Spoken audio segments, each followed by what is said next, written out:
오늘 설교의 성경 본문 제가 봉독합니다. 누가복음 15장 1절 2절입니다. 거룩하신 하나님의 말씀입니다.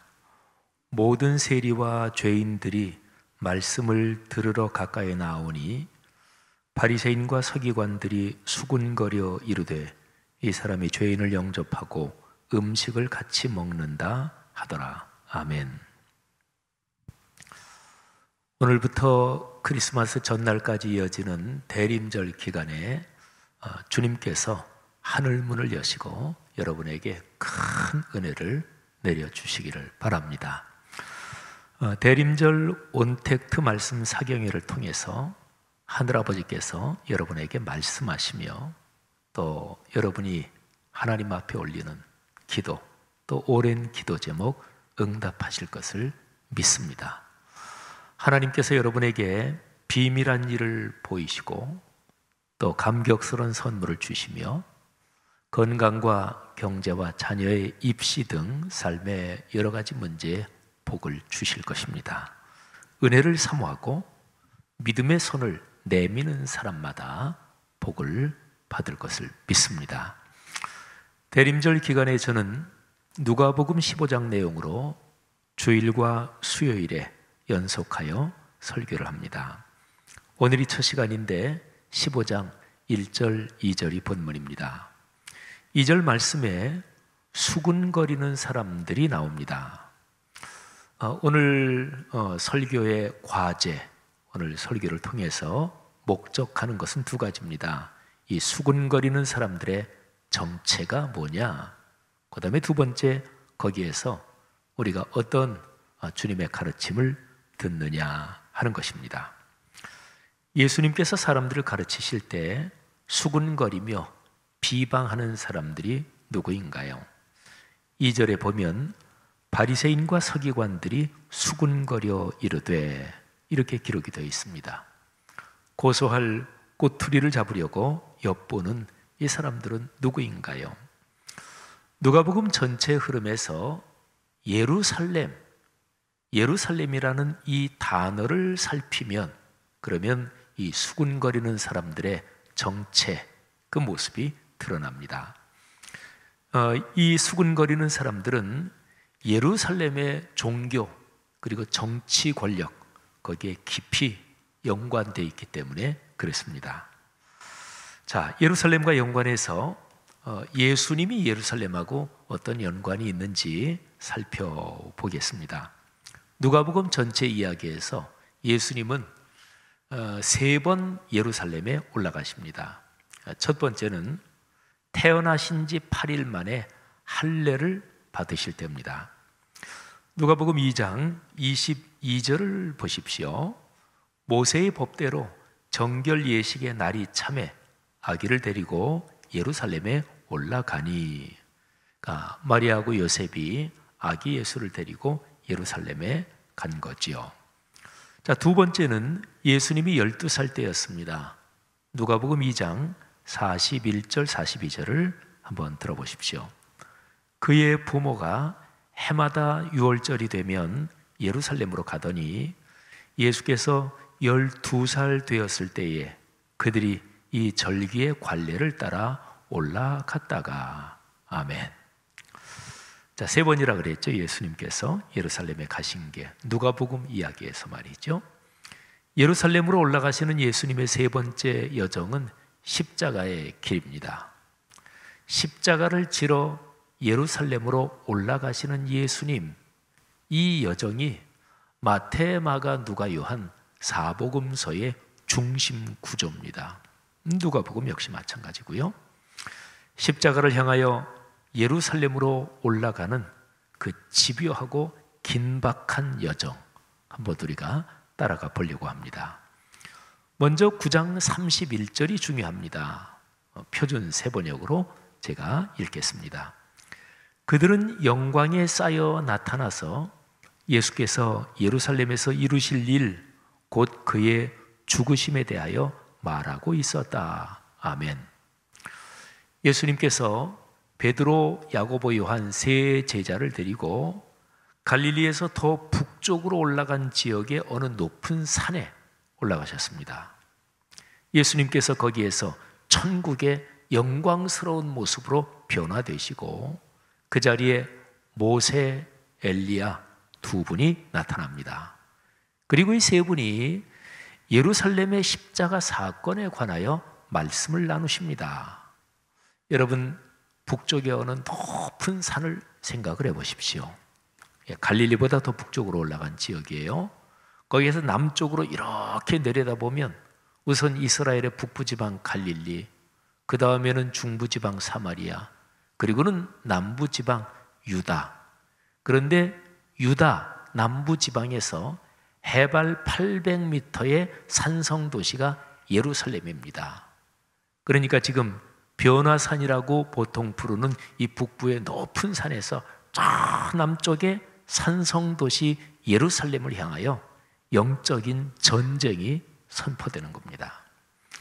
자, 9장 51절로 가겠습니다. 예수님께서 마음에 작심을 하십니다.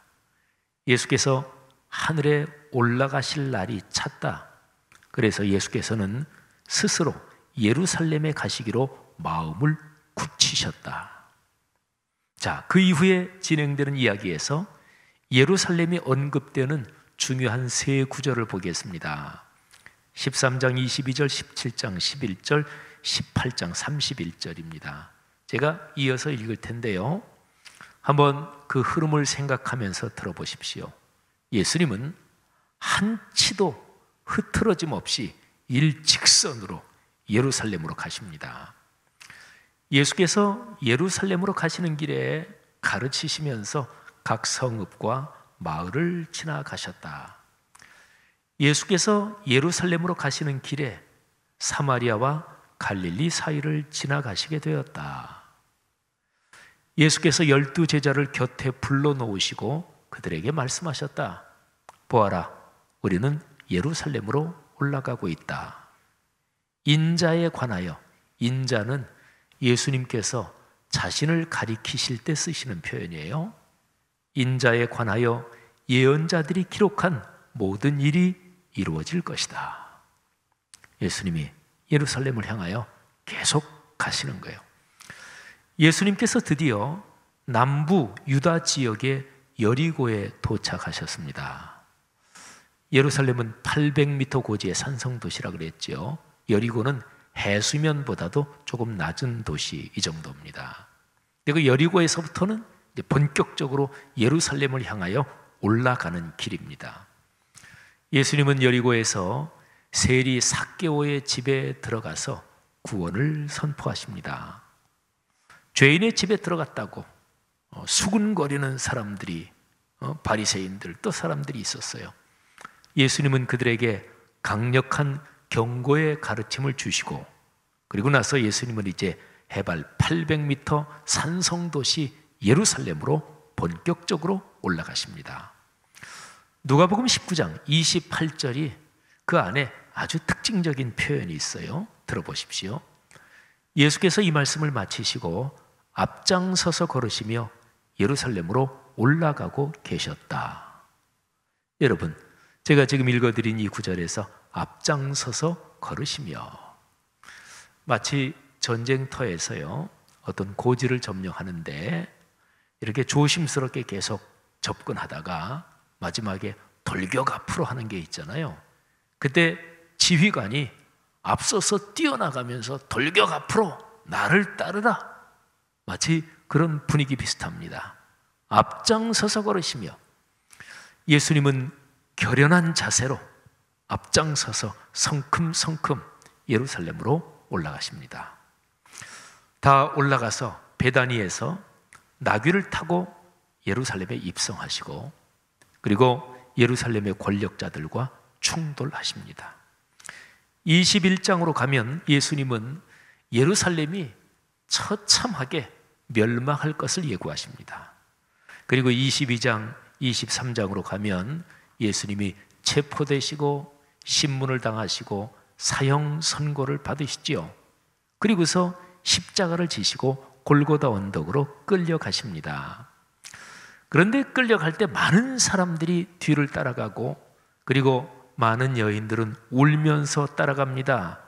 그런데 예수님께서 그 여인들에게 이렇게 말씀하십니다. 23장 28절 말씀이에요. 예루살렘의 딸들아, 나를 위하여 울지 말고 너희와 너희 자녀를 위하여 울라. 아멘. 여러분 보세요. 현상적으로만 보면 예루살렘은 예수님이 패배하신 곳입니다.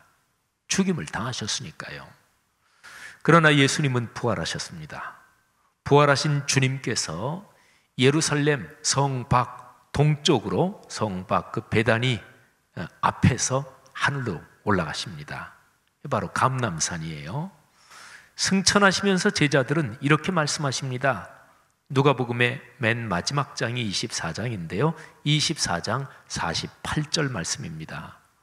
또 그의 이름으로 죄사함을 받게 하는 회개가 예루살렘에서 시작하여 모든 족속에게 전파될 것이 기록되었으니 너희는 이 모든 일의 증인이라. 아멘. 예루살렘이 이제 바뀌는 거예요. 이제 예루살렘에서 세상을 구원하는 복음이 출범합니다. 예루살렘은 예수님이 패배하신 곳이잖아요. 그런데 부활하시고 위대한 사명을 주시면서 이제 예루살렘은 예수님과 제자들에게 패배한 장소가 아닙니다. 위대한 복음의 출발지입니다. 제자들은 예수님의 승천을 목격하고서 큰 기쁨을 안고 예루살렘으로 돌아옵니다. 그들은 주님께서 말씀하시고 약속하신 대로 위에서부터 오는 능력을 받을 때까지, 성령이 임하실 때까지 예루살렘에서 기도하고 찬송합니다. 자, 누가복음의 제일 마지막 부분 2절, 24장 52, 53절을 한번 들어보십시오. 그들이 그에게 경배하고, 그러니까 승천하시는 예수 그리스도 그분에게 경배하고 큰 기쁨으로 예루살렘에 돌아가 늘 성전에서 하나님을 찬송하니라. 아멘. 자, 누가복음은 끝났어요. 그 이후의 이야기는 어떻게 전개될까요? 그는 누가복음의 속편인 사도행전으로 이어집니다. 누가복음과 사도행전 둘 다 의사 직업을 가졌던 누가라는 분이 쓰셨어요. 누가복음은 전편이고 사도행전은 누가복음이 끝난 그 다음부터 이야기가 이어집니다. 성령의 강림 그리고 교회 시대의 위대한 서사가 이 사도행전에 전개됩니다. 그 거대한 흐름이 2000년을 내려오면서 지금 여기에 있는 여러분과 저 우리 공동체에도 이어지는 거예요. 한국 교회와 그리고 오늘날의 교회 공동체에 이어지고 있는 거예요. 저는 어제 설교를 쭉 마무리하고 또 누가복음의 이야기를 쭉 흐름을 보면서 바로 이 지점에서 한번 크게 감동을 받았습니다. 그렇구나. 바로 누가복음 사도행전으로 이어지는 위대한 복음의 흐름이 여기 지금 우리에게 이어지고 있는 거지. 사랑하는 성도 여러분들이요, 이 거룩한 감동과 이 확신과 그리고 헌신이 우리 교회 공동체에 넉넉하기를 축복합니다. 자, 중요한 사실이 있습니다. 우리가 오늘 설교에서 누가복음 15장에 나오는 수군거리는 사람들의 정체가 뭐냐, 그 정체를 밝히고 그리고 거기에서 가르침을 얻는 것이다. 이거를 다시 한번 기억합시다. 자, 그것을 위해서 우리가 지금까지 예수님하고 예루살렘과의 관계를 추적을 했죠. 자, 그런데 이 전체 흐름을 보면 구조가 이렇게 되는 거예요. 예수님께서 북쪽 갈릴리에서 남쪽의 예루살렘으로 가시는데 점점 더 가까워지실수록 긴장이 높아집니다. 예루살렘 입성 후에 결정적으로 충돌해서 십자가 처형으로 이어지지요. 예수님이 예루살렘으로 가시는 그 여정은 큰 전투를 위한 진격과도 같습니다. 그러니까 최후의 결전이 다가올수록 긴장이 높아지는 것은 아주 당연하지요. 자, 그런데 예수님의 예루살렘 여정에서 아주 중요한 점을 이제 말씀드려야 되겠습니다. 자, 누가복음에서 예수님 그리고 예루살렘 이 양자 사이의 긴장, 그건 이미 말씀드렸죠. 근데 이 양자 사이의 긴장은 그 핵심으로 들어가면 예수님과 바리새인 사이의 긴장입니다. 예루살렘은 사람은 아니잖아요. 그러니까 예수님과 예루살렘 사이의 긴장, 예수님이 예루살렘을 향해서 마치 군사령관이 진격을 명령하시듯이 앞장서서 가시는데 그 내용을 보면 예수님과 바리새인 사이의 긴장입니다. 바리새인은 누군가요? 하나님의 말씀을 해석하고 가르치는 말씀 전문가입니다. 성경에 서기관, 율법학자 이런 사람들이 나오죠. 근데 서기관, 율법학자들은 대부분 다 바리새파 사람들입니다. 그러니까 예수님께서 예루살렘에 접근하실수록 바리새인과의 긴장이 높아지고 그리고 갈등이 커집니다. 근데 누가복음 전체 얘기에서 예수님하고 바리새인들하고 진짜로 대판 충돌하는 아주 결정적인 장면이 누가복음 11장 37절 이하에 나옵니다. 상황이 예수님께서 어떤 한 바리새인의 집에서 점심을 드시는 자리입니다. 바리새인 중에서 간혹 가다가 예수님의 말씀에 은혜를 받고 그리고 예수님을 따르는 사람들이 있었어요. 니고데모 같은 경우도 이제 그런 경우죠.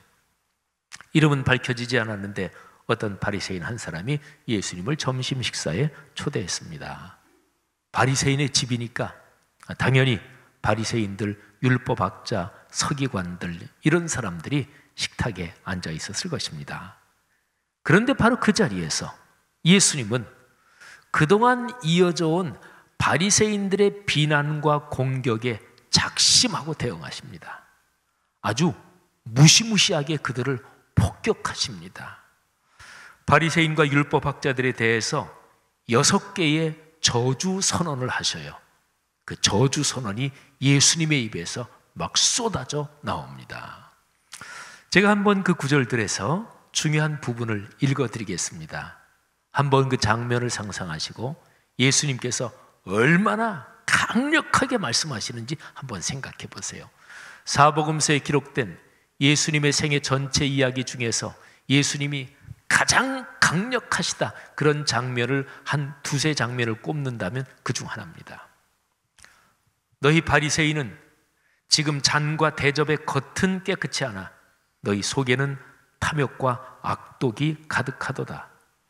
화 있을진저 너희 바리새인이여, 너희가 박하와 운향과 모든 채소의 11조는 들이되 공의와 하나님께 대한 사랑은 버리는도다. 화 있을진저 너희 바리새인이여, 너희가 회당의 높은 자리와 시장에서 문안 받는 것을 기뻐하는도다. 화 있을진저 너희여, 너희는 평토장한 무덤 같아서 그 위를 밟는 사람이 알지 못하느니라. 화 있을진저 또 너희 율법 교사여, 지기 어려운 짐을 사람에게 지우고 너희는 한 손가락도 이 짐에 대지 않는도다. 화 있을진저 너희는 선지자들의 무덤을 만드는도다. 화 있을진저 너희 율법 교사여, 너희가 지식의 열쇠를 가져가서 너희도 들어가지 않고 또 들어가고자 하는 자도 막았느니라. 아멘. 상황이 어땠을까요? 바리새인들이 난리가 났습니다. 점심 식사 자리였지요. 식사는 파장입니다. 요 6개의 저주 선언이 담긴 이 얘기가 바로 끝나고 나서 그 뒤에 이어지는 11장의 마지막 구절이에요. 53절, 54절을 들어보십시오. 거기서 나오실 때, 예수님께서 거기서 나오실 때 서기관과 바리새인들이 거세게 달려들어 여러 가지 일을 따져 묻고 거세게 달려들었습니다. 예수님의 제자들이 막기도 했어야 됐을 거예요. 예수님을 초대한 그 바리새인이 또 말렸을 거예요. 아유 여보시오, 이거 왜들 이러십니까? 아유 내가 예수님이 이분을 초대했는데 아유 좀 나중에 하십시오. 거세게 달려들어 여러 가지를 따져 묻고 그 입에서 나오는 말을 책잡고자 하여 노리고 있더라. 여러분, 바리새인들은 말씀드린 대로 예루살렘의 종교 권력자들입니다. 정치권과도 긴밀하게 결탁하고 있었습니다. 그들에게 밑보이면 위험합니다. 죽을 수도 있습니다. 실제로 그 정도의 권한 또는 그 정도의 이런 힘을 가지고 있습니다. 자, 11장 마지막까지 말씀드렸죠. 바로 이어지는 12장 1절 이하의 내용을 보면 바리새인들에게 당할 공격 또는 죽음까지 감수하는 그 위험, 여기에 대해서 기록이 되어 있습니다. 자, 12장으로 넘어가서 1절, 4절 그리고 11, 12절을 제가 한번 읽어드리겠습니다. 그동안에 물이 수만 명이 모여 서로 밟힐 만큼 되었더니 예수님의 인기는 굉장히 높아져서 사람들이 예수님에게 계속 몰려드는 거예요. 그런데 예수께서 먼저 제자들에게 말씀하여 이르시되 바리새인들의 누룩 곧 외식을 주의하라. 예수님께서 계속해서 바리새인들을 엄하게 책망하시는 거죠. 신앙에서 제일 중요한 것은 진실함입니다. 그런데 바리새인들은 겉다르고 속다르고 종교적 가식이 가득했습니다. 그들의 외식을 주의하라. 내가 내 친구 너희에게 말하노니 몸을 죽이고 그 후에는 능히 더 못하는 자들을 두려워하지 말라. 여러분, 이 표현에는 바리새인들이 사람을 죽일 수 있는 힘도 있다, 그 얘기를 하는 거죠. 사람이 너희를 회당이나 위정자나 권세 있는 자 앞에 끌고 가거든 어떻게 무엇으로 대답하며 무엇으로 말할까 염려하지 말라. 실제로 바리새인들에 의해서 끌려갈 수 있고 체포될 수 있다는 얘기를 하는 거예요. 무엇으로 말할까 염려하지 말라. 마땅히 할 말을 성령이 곧 그때 너희에게 가르치시리라. 아멘.